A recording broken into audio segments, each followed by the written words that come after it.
Hey friends, welcome to కొత్తగా చందమామ కథలు. ఈరోజు మనం కుమారస్వామి కథ చెప్పుకుందాం. పూర్వం ఒకప్పుడు దేవతలకు దానవులకు గొప్ప యుద్ధం జరిగింది. ఆ యుద్ధంలో దేవతలు పూర్తిగా ఓడిపోయారు. వారి ఓటమికి కారణం ఏంటి అంటే దేవతలకు సమర్థుడైన సేనానాయకుడు లేకపోవడమే అని వారు నిర్ణయించారు. దేవతలకు కలిగిన అపజయానికి ఇంద్రుడు ఎంతగానో విచారించాడు. బ్రహ్మ వద్దకు వెళ్ళాడు. దేవా, దేవసేనకు తగిన నాయకుడు ఎక్కడ ఉన్నాడు అని అడిగాడు. బ్రహ్మ ఇంద్రుడితో సోమసూరాగ్ని సంభవుడైన వాడే దేవసేనను నడిపించి జయం చేకూర్చగలడు అని చెప్పాడు. ఈ సంగతి తెలుసుకున్న వెంటనే ఇంద్రుడు సప్త ఋషుల వద్దకు వెళ్ళాడు. అప్పుడు వారు దేవతల విజయం కోరి ఒక గొప్ప యజ్ఞాన్ని ప్రారంభించారు. అద్భుతాగ్నిని ఆవాహన చేశారు. అద్భుతుడనే ఈ అగ్నికి సప్త ఋషుల భార్యలను చూడగానే వారిపై కోరిక కలిగింది. కానీ ఈ సంగతి వారికి తెలిస్తే ఋషులు తనను శపిస్తారనే విచారంతో అగ్ని ఆత్మహత్య చేసుకోవడానికి యత్నించాడు. ఇది గమనించి పార్వతీ పరమేశ్వరులు యాగాన్ని కాపాడడానికి ఒక ఉపాయం చేశారు. ఈశ్వరుడు అద్భుతాగ్నిలో ప్రవేశించి అతని ప్రాణాలను కాపాడాడు. పార్వతీదేవి అగ్ని యొక్క భార్య అయిన స్వాహాదేవిలో ప్రవేశించింది. అప్పుడు స్వాహాదేవి సప్త ఋషుల భార్యల రూపులు ధరించి అగ్నిని ఆకర్షించింది. కానీ ఆమె వశిష్ఠుడి భార్య అయిన అరుంధతి రూపును మాత్రం ధరించలేకపోయింది. మిగిలిన 6 రూపాలను ధరించింది.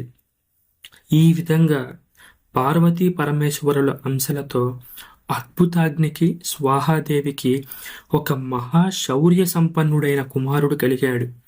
ఆ కుమారుణ్ణి కృత్తికలు గంగా తీరాన పెంచారు. అతనే కుమారస్వామి. కొద్ది రోజుల పిల్లవాడిగా ఉన్నప్పటికే అతను మదగజాలను సైతం అవలేలగా మచ్చిక చేశాడు. ఒక్కొక్క బాణంతో ఒక్కొక్క పర్వత శిఖరాన్ని ఛేదించాడు. ఇంద్రుడు ఒక షష్ఠి నాడు దేవసేనను ఒక కన్య రూపంలో తెచ్చి కుమారస్వామికి ఇచ్చి పెళ్లి చేశాడు. అందుచేతనే కుమారస్వామికి షష్ఠి అనే తిథి ఎంతో ప్రియమైనది.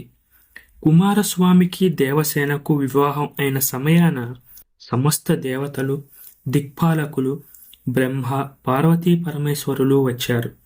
తర్వాత పార్వతీ పరమేశ్వరులు 1000 సింహాలు పూంచిన రథం మీద కుమారస్వామిని, దేవసేనను కూర్చోపెట్టుకొని భద్రపటానికి బయలుదేరారు. రథానికి ముందుగా కుబేరుడు తన పుష్పక విమానం ఎక్కి కదిలాడు. రథానికి వెనుకగా ఇంద్రుడు తన ఐరావతం ఎక్కి వచ్చాడు. కుమారస్వామి రథానికి ఒక పక్కన అష్టవసువులు, ఏకాదశ రుద్రులు, మరో పక్కన దిక్పాలకులు, బ్రహ్మర్షులు ఉన్నారు. వీరందరూ వెంటరాగా కుమారస్వామి మహావైభవంగా భద్రపటం చేరి అందరి ఆశీస్సులు పొంది అక్కడ నివాసం ఏర్పరచుకున్నాడు. కొంతకాలానికి మహిషాసురుడనే రాక్షసుడు రాక్షస సేనలన్నిటినీ సమకూర్చుకొని దేవతలపైకి దండెత్తి వచ్చాడు. రాక్షస గణాలు ఆశ్రమాలు ధ్వంసం చేశాయి, యజ్ఞాలను భగ్నం చేశాయి. నిరహాయుధులైన ప్రజలపై పడి భయపెట్టి హింసించి పీడించాయి. వీరినందరినీ రక్షించడానికి వచ్చిన దేవసేనలకు, రాక్షస గణాలకు భయంకరమైన యుద్ధం సాగింది. ఈ యుద్ధంలో దేవతలు మహిషాసురుడి దాటికి ఆగలేక చెల్లాచెదురై పారిపోయారు. బ్రహ్మ వల్ల అనేక వరాలు పొందిన మహిషాసురుడు విజయ గర్వంతో పరమేశ్వరుడున్న చోటకి వెళ్ళాడు. ఆయన రథాన్ని పట్టుకున్నాడు. మహిషాసురుడికి పరమేశ్వరుడు కూడా ఓడిపోయాడని సంతోషించి రాక్షసులు విజయనాదాలు చేశారు. అప్పుడు పరమేశ్వరుడు కుమారస్వామిని తలుచుకున్నాడు. వెంటనే కుమారస్వామి యుద్ధ సన్నద్ధుడై శక్తిని చేతిలో ధరించి కోపావేశంలో కళ్ళనిప్పులు రాలగా మహిషాసురుడి మీదకి వచ్చాడు. ఆ దుర్మార్గుడి పైకి శక్తిని విసిరాడు. దాని దెబ్బకి మహిషాసురుడి తల పగిలిపోయి వాడు కొండ విరిగి పడ్డట్టు పడిపోయాడు. వెంటనే చనిపోయాడు. మహిషాసురుడికి అండగా ఉన్న మహాబలులైన రాక్షసులు కుమారస్వామి పైకి వచ్చారు. కానీ కుమారస్వామి వారందరినీ ఒక్క మధ్యాహ్నంలోనే చిత్రవధ చేసి యమపురికి పంపేశాడు. యుద్ధం ముగిసింది. దీంతో దేవతలు కుమారస్వామిపై పుష్పవర్షం కురిపించారు.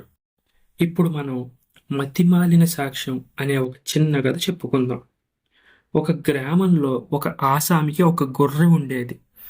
అతను ఒకనాడు పొరుగురు వెళ్ళి ఉండగా ఊరి తుంటరులు కొందరు అతని గొర్రెను కాజేశారు. ఊరి బయట చెరువుగట్టున ఉన్న మర్రి చెట్టు కిందకి తీసుకువెళ్ళి అక్కడ దాన్ని చంపేసి వండుకొని తినేశారు. ఆసామి పొరుగురు నుంచి తిరిగి వచ్చాడు. తాను లేని సమయంలో జరిగిన మోసం తెలుసుకొని ఆ తుంటరులపైన న్యాయాధికారి వద్ద ఫిర్యాదు చేశాడు. న్యాయాధికారి ముద్దాయిలందరినీ పిలిపించాడు. ఈ ఫిర్యాదు గురించి మీ సంజాయిషి ఏమిటి అని అడిగాడు. ఏలినవారు చిత్తగించాలి. ఈ మనిషి చెప్పే మాటలన్నీ శుద్ధ అబద్ధాలు. అసలు ఇతనికి గొర్రె లేదు, పైపెచ్చు మా గ్రామంలో చెరువు లేదు, మర్రి చెట్టు లేదు అన్నాడు ముద్దాయిల్లో ఒకడు. ఈ మాటలు వినగానే ఆసామికి మండిపోయింది. మొన్నటి అష్టమి నాడు మీరంతా నా గొర్రెను గ్రామానికి తూర్పుగా పట్టుకుపోయి చంపి తినలేదా అని అడిగాడు. మొదట మాట్లాడిన ముద్దాయి మళ్ళీ న్యాయాధికారి కేసి తిరిగి చూశాడు. అయ్యా, ఇతని మాట ఒక్కటి నమ్మకండి. మా గ్రామానికి అష్టమి లేదు, తూర్పు లేదు అని కూడా అన్నాడు. అప్పటితో న్యాయాధికారికి ముద్దాయి అబద్ధమాడుతున్నట్లు స్పష్టమైపోయింది.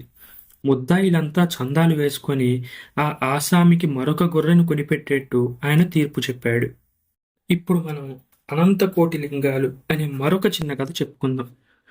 మహాశివరాత్రి పర్వదినాన తెల్లవారక ముందే ఒక పండితుడు సముద్ర స్నానానికి వెళ్ళాడు. అప్పటికింకా సముద్ర తీరాన ఎక్కువ మంది జనం చేరలేదు. ఆ పండితుడి దగ్గర ఒక రాగి చెంబు ఉంది. దాన్ని ఒడ్డున విడిచిపెట్టి తాను సముద్రంలోకి దిగితే ఎవరైనా దాన్ని దొంగతనం చేయగలరని భయపడ్డాడు ఆ పండితుడు. తన రాగి చెంబును ఇసుకలో పూడ్చిపెట్టాడు. గుర్తుగా ఉంటుందని అక్కడ ఇసుకతో ఒక లింగాకారం తయారు చేసి తరువాత స్నానానికి వెళ్ళాడు.